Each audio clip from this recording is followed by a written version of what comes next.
जी, प्रधानमंत्री ने कपूरी ठाकुर को भारत रत्न देने का ऐलान किया है। क्या लगता है ये भी एक चुनावी मुद्दा हो सकता है? 10 साल हो गए केंद्र की सरकार को, आज तक सुध नहीं आई। हमारे जननायक महानायक कर्पूरी ठाकुर जी के गरीबों के मसीहा थे, परंतु जो राजनीतिक जमीन घिसकती हुई नजर आती है तब इनको इन महापुरुषों की याद आती है। आज चलिए देर से ही सही उन्होंने भारत रत्न देने की घोषणा की, हम स्वागत करते हैं।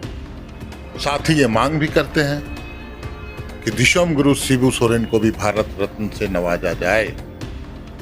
पूरे देश के आदिवासी उनके संघर्ष गाथा को जानते हैं, जो संघर्ष की एक मिसाल कायम की उन्होंने आदिवासियों के लिए, गरीबों के लिए जो लड़ाई लड़ा, जो योगदान है उनका, उस पर उन्हें भी भारत रत्न दिया जाए, ये मांग करूंगा। जैसा कि आपको भी पता होगा कि राहुल गांधी जी को भी मंदिर जाने से रोक दिया गया और साथ ही साथ उन पे 1 करोड़ रुपए का जुर्माना भी लगाया गया है। इस पे क्या कहेंगे?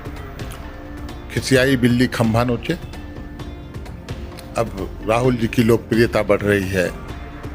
जो यात्रा उन्होंने निकाला है, न्याय यात्रा, मणिपुर से शुरू होकर असम में जो बौखलाहट दिखी वहां की सरकार की, भारतीय जनता पार्टी की जो बौखलाहट दिखी, उससे स्पष्ट पता चलता है कि वहां असम में आने वाले समय में राजनीतिक परिस्थितियां क्या बनेंगी।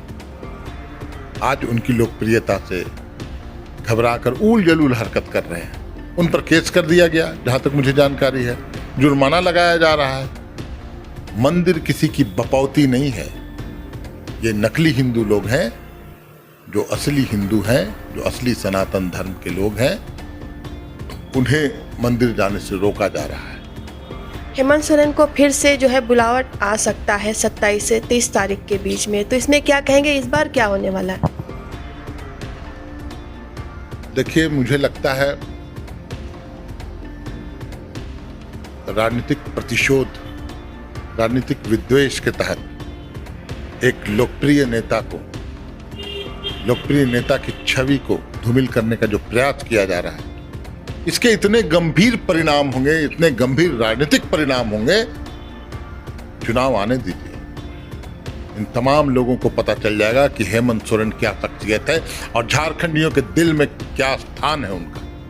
बाबूलाल मरांडी जी का कहना है कि सबसे पहले 144 धारा तोड़ने, 144 की जो धारा लगी थी उसे तोड़ने का जो काम किया है सबसे पहले उन्होंने किया है, और इस पे भी उनके ऊपर FIR दर्ज की गई है। इस पे क्या कहें? मुझे लगता है बाबूलाल मरांडी को कम से कम अज्ञानियों की तरह बात नहीं करना चाहिए। सबसे पहले हेमंत सोरेन जी ने धारा 144 तोड़ा। अरे पहले तो वहां आपने जमावड़ा लगाया CRPF का।